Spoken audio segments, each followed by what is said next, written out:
Hi there folks, it's another open weekend at the RAF Snare Museum. I'm just having a quick look round to make sure everything's ready to go. So, I'm going to take a quick look. So yes, this room you've seen before. This will be George Booth's room. A bit of a work in progress, but it's nice to see.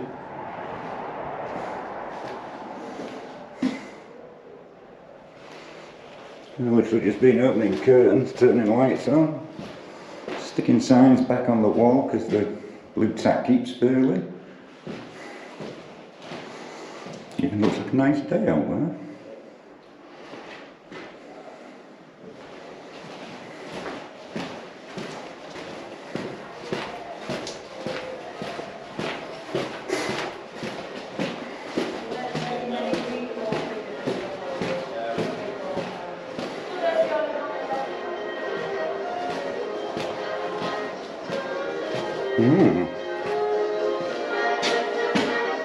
New glass cabinets, which are 100% better for showing things.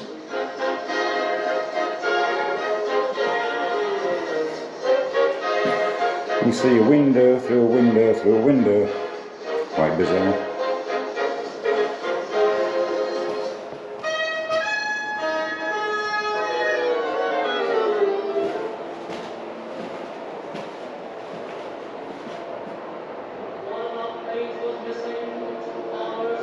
Go and have a look at my area.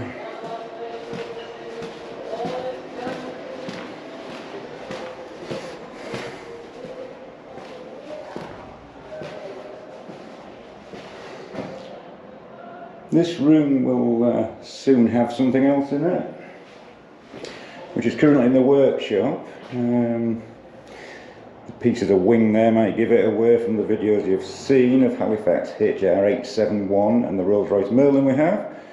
It will be coming in here soon, so we'll have to have another move about. But I think we're good to go.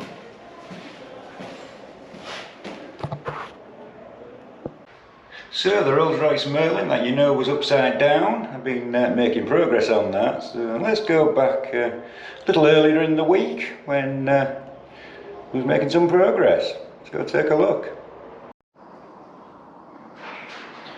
Well, it's the next day since we did the Lanagard bit. And yeah, it's done something. Certainly put a bit of colour in it. Now, allegedly it would turn rust black, which would kind of blend in because some parts of it are naturally black. Puts a bit of colour in the pistons there. A few bits I've missed. Yeah, look at the piston skirt, how it protrudes from the bottom of the liner there, and you can see score marks and discoloration from blow-by.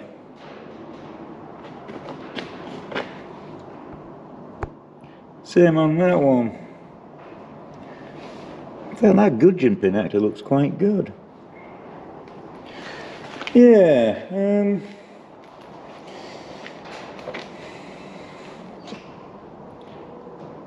let's definitely put some colour back to the connecting rods there.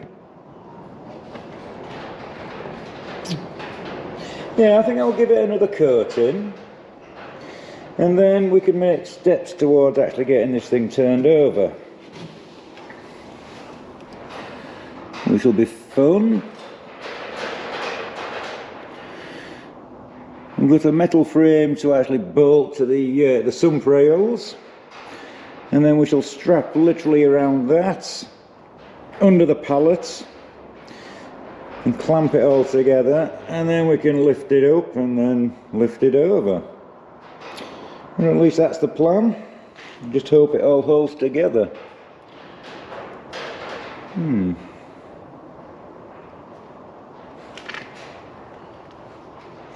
Maybe at some point get that strap removed.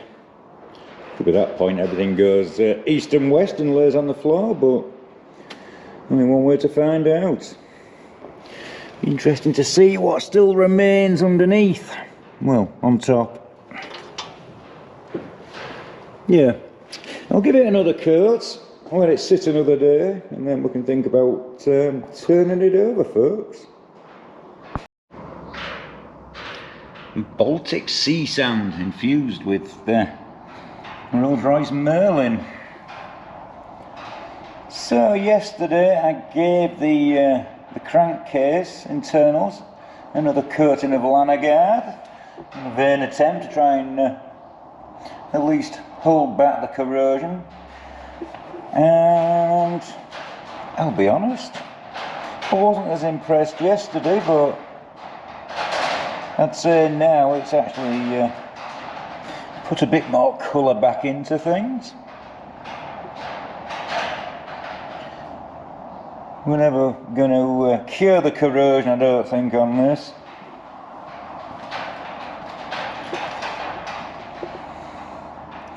But we can at least try and hold it back, make this relic of the past live on, so we can actually, we can see it. I mean, this thing now is a bit like a cutaway diagram of an engine.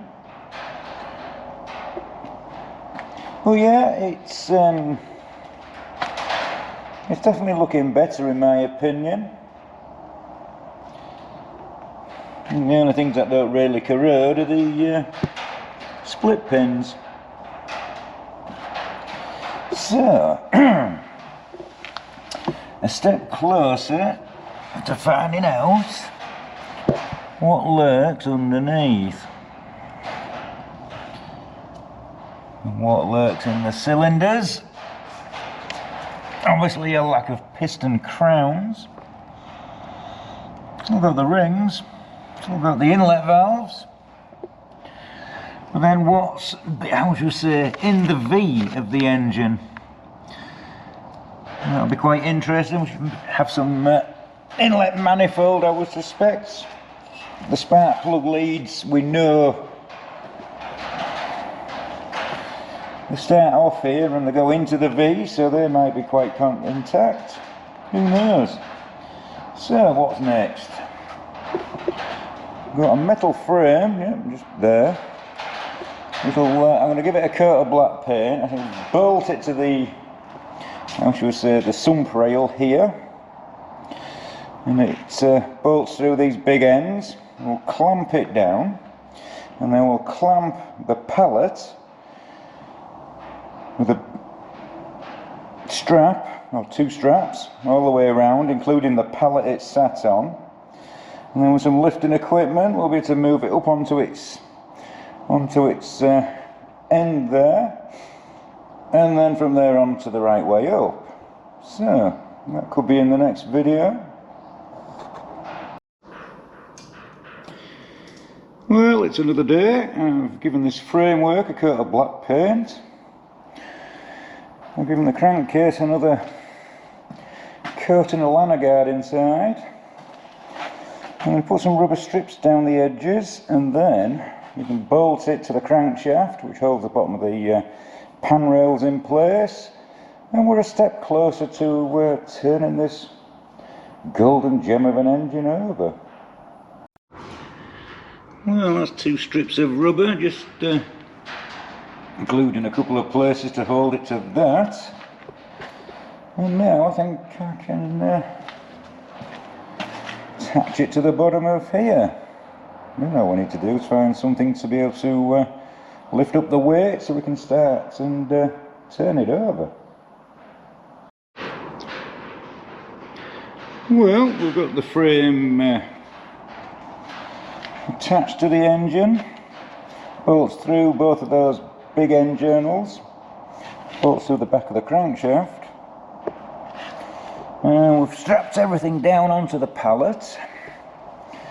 So technically now we can lift it that way and sit it on its arse, and then continue right over so it's facing the right way, and then we can establish what actually remains on the top inside the V of the engine. Yes, it'll be interesting to see what remains of the inlet manifolds and the spark plug HT lead harness, etc, etc. Unfortunately we'll not see any piston crowns because they've all left the chat. So I'm just waiting for a mechanical lifting device. Basically the skid steer that I've done some work on, it has a suitable arm that'll lift this up and we can get it turned over, folks.